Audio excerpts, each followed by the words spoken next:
A cake plate is a really fun project to throw.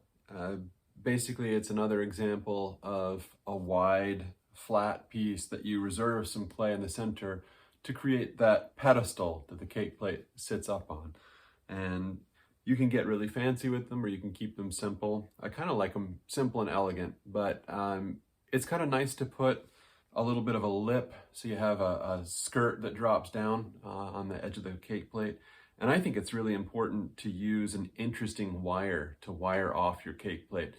Because generally I don't trim the top cake surface of the cake plate. I just leave it the way it came off the wheel. And so using a nice twisted wire is a good way to just add a little bit of extra fun to that top surface.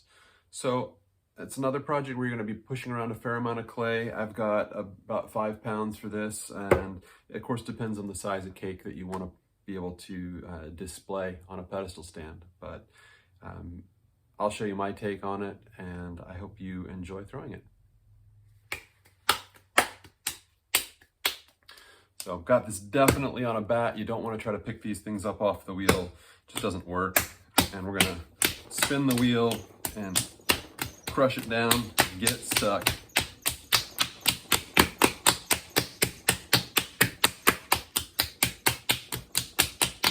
Of course, your piece of clay probably was a nice piece that you wedged up instead of a big log that came out of a pug mill. Either way, a little bit of time spent slapping on center saves a whole lot of agony when you go to wet it and start centering. I'm going to center it in a compact shape.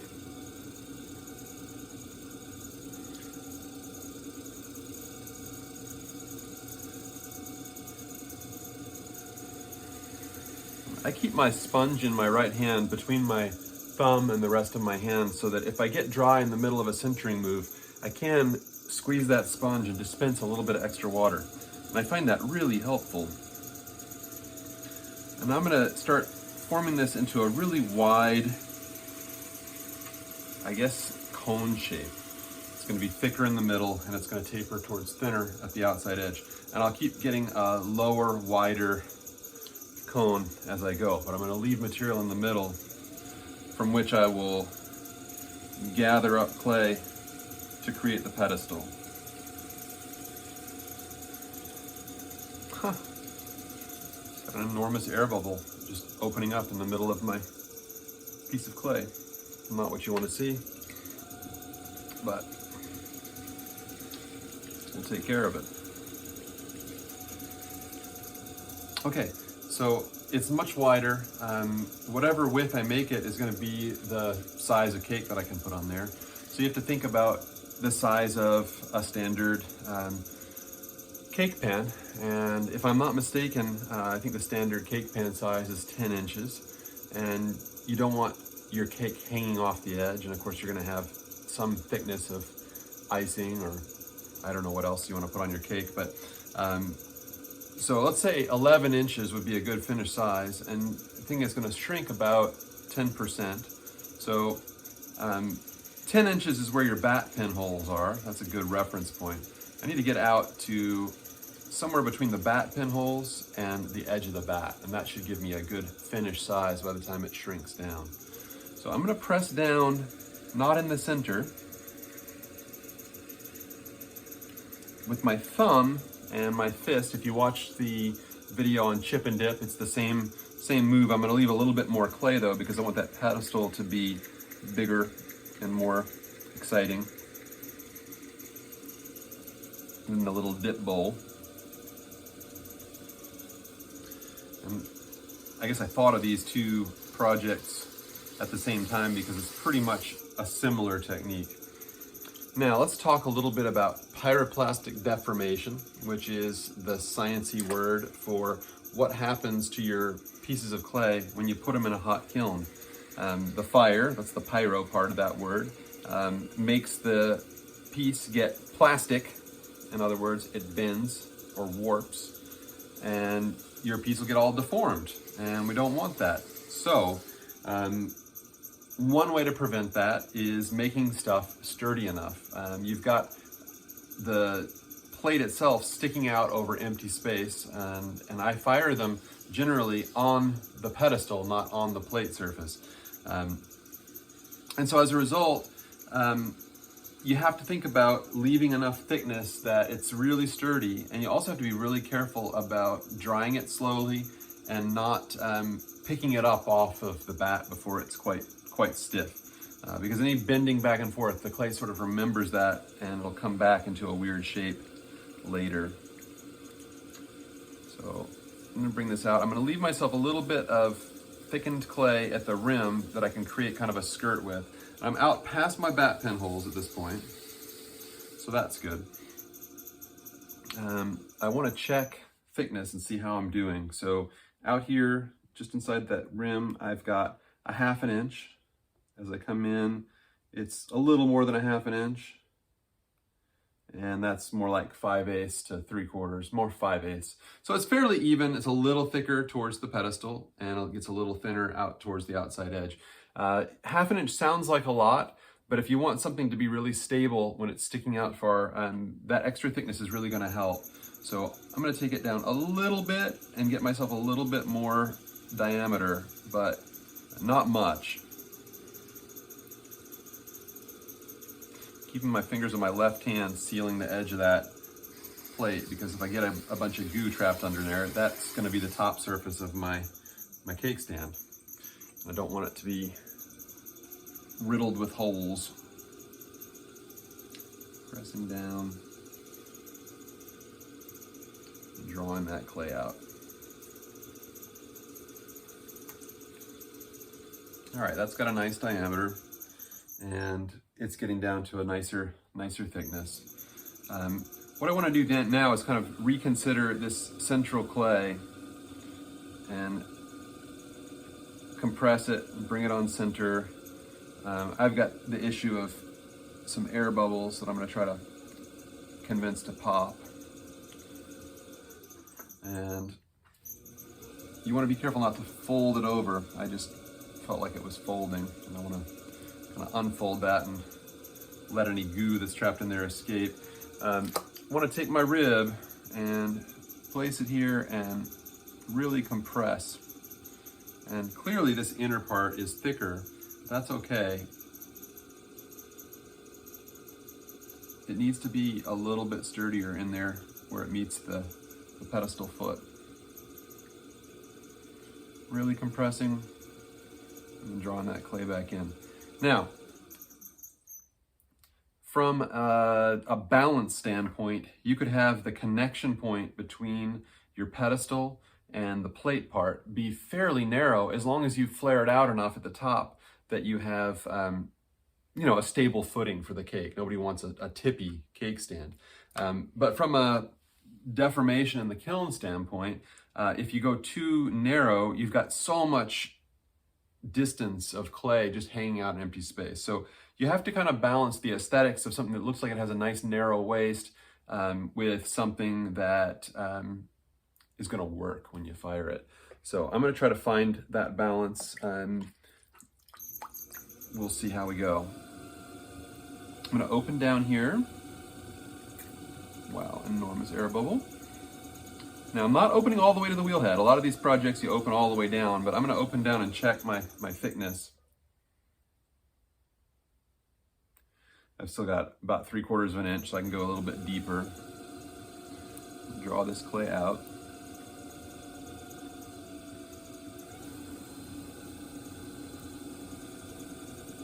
And I'll recheck that thickness, because I want to get it down to maybe 3/8 of an inch. And that's closer to 1/4, but I've still got a lot of clay out here and I can kind of squish and move back to the middle.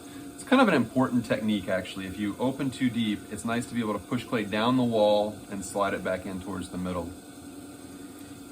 Now, I don't need to have a beautiful transition, because this isn't a dip bowl that I need to be able to get the last bit of guacamole out of. This is just a pedestal, so it can come out pretty angular, and that seems like a good width. And this can be really flat. And you can't have too much compression here. You get it really smoothed out. Now, this ring of clay is the material I have to pull up and make the pedestal. I think a mistake is to try to make that thing too crazy tall. You know, you need to be able to put this thing away in a cupboard at some point. So take it easy. You know, we want it to be dramatic and elevated, but we don't want to go crazy. So here goes. I'm going to just pull it up. This part you don't have to leave particularly thick because, you know, it's structurally sound. It's pretty much a vertical plumb wall. It flares a little bit, but you have less to worry about structurally with this.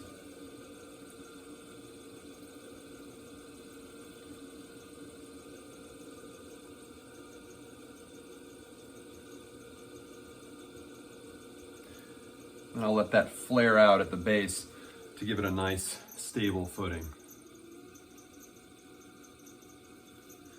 Great, now be sure to dry out the inside of that pedestal. You don't want to leave it full of water, because the last thing you want to do is get the middle of your cake stand soggy.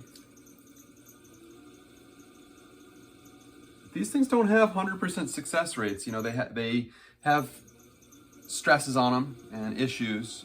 So you just have to go into it knowing that it may or may not work out beautifully in the end. But if you never try, or they say nothing ventured, nothing gained. And if nothing else, it'll teach you how to push the clay around and make the shapes you're interested in making. Now, I want to crisp all this stuff up. I want it to have nice lines. So I'm going to come in with the rib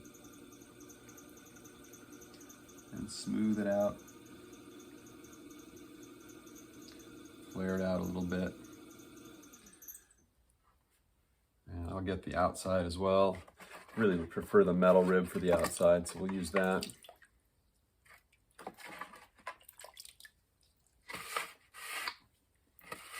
Being really careful not to get down there and gouge the underside of the cake stand.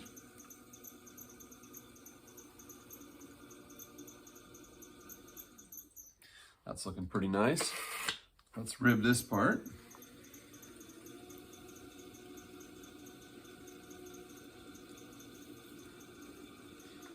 Clean this off. It's starting to catch big goobers and stick them back down elsewhere. Here I am, ribbing. And admittedly, this is the underside of the cake stand, but you know, we should take pride in all of our work, not just the show face, so to speak.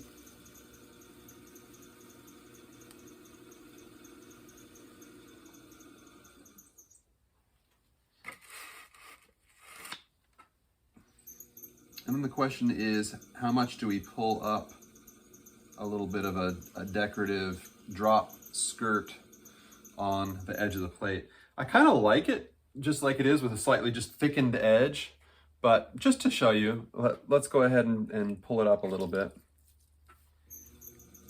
So I'm going to just wet that up. I'm going to wet up the top, which I just spent a lot of time ribbing dry, but I just want to dig my fingertips under that edge a little bit, give myself something to pull.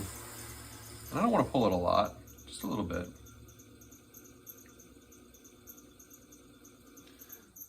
And that'll be a nice little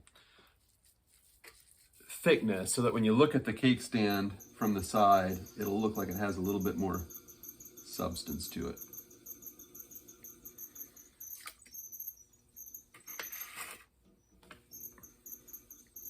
Very often, you know, the most visible part of this cake stand is the part that's most raggedy on most pots, that transition from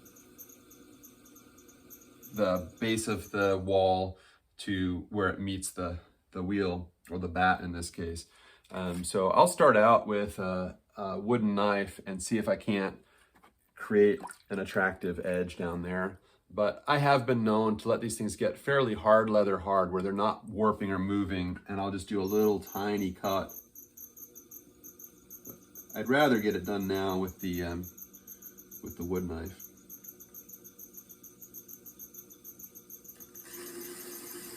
That's the sound of me hitting the bat and then backing out the way I went in.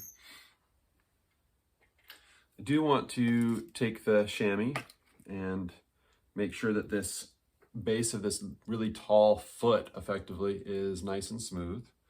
And I also want to make sure that this outer edge doesn't have any sharp angles. It's really important for this inner ring to be level, because that's what keeps your piece sitting level. So if it's not, it's worth taking a needle tool and cutting it level. And I'm going to pull my splash pan off so that I can get to the underside of that clay with my needle tool. So I'm just going to come in from perfectly horizontal and undercut that ring of waste clay.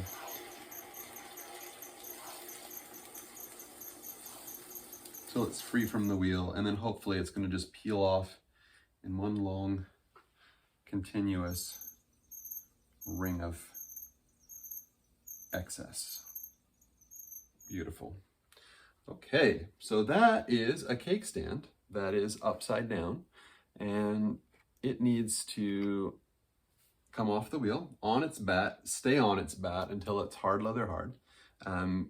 I would normally just pick the bat up and take it over to a table and wire off at the table, but because I want to have a really nice pattern on that top, I think I'm going to just go ahead and take this other splash pan off so that I can wire it off right here on the wheel. That is not my normal move for plates, but just because I'm usually too impatient to take the splash pan off. So let's clean this wire so it's really nice. And I just love the look of a twisted wire passed under a piece as the wheel moves, assuming that I get it completely under and out again in a half revolution of the wheel. So that means I'm not going to floor it here. I want the wheel going slowly enough that I can get under there. I need to maintain tension on the wire, and I need to keep my thumbs down flat so that this stays flush with the bat. So let's just get it started. I'm going to keep one thumb planted on the bat, tension on the other hand, start that wheel, and come on under. Didn't actually mean to stop the wheel, but I think it'll still be a nice pattern. We'll find out days from now when this gets stiffer. But it definitely came under in less than a half revolution of the wheel. So I'll get a nice arc, but I won't get a double cut. If it takes longer than a half a revolution, you'll get this little curl where it double cuts, and often it ends up being rough. And for a cake stand, I don't really want any relief at all. I want it to be a pretty nice, smooth surface. By the time I glaze over it, all of the little indentations from the twisted wire will fill in, and it'll just have a visual texture rather than an actual texture. So that's cake stands. You can put some variation into it. A lot of people like to ruffle the edge of this little skirt. You can either sort of pie crust move it. You can stick a rib into it and fold it up so that it gets little lobes in it. You could carve it into little scallops. I mean, you can just go to town with all kinds of ideas, and none of them are wrong. The main thing you really want to focus on is compressing the clay really well and making sure that you don't make the plate part of the cake stand any thinner than 3/8 of an inch. And it can be even pushing a 1/2 inch in places. So good luck with it. I hope that it dries nicely for you and makes it through all the stages of firing. These are not going to go through the kiln quickly. They're a pain to fire. So if you make them, be prepared mentally for them to take longer to make it through both the bisque and the glaze firing, because they're just not going to fit well with other pieces. But hopefully it'll be worth the wait, and I hope you enjoy cake stands this week.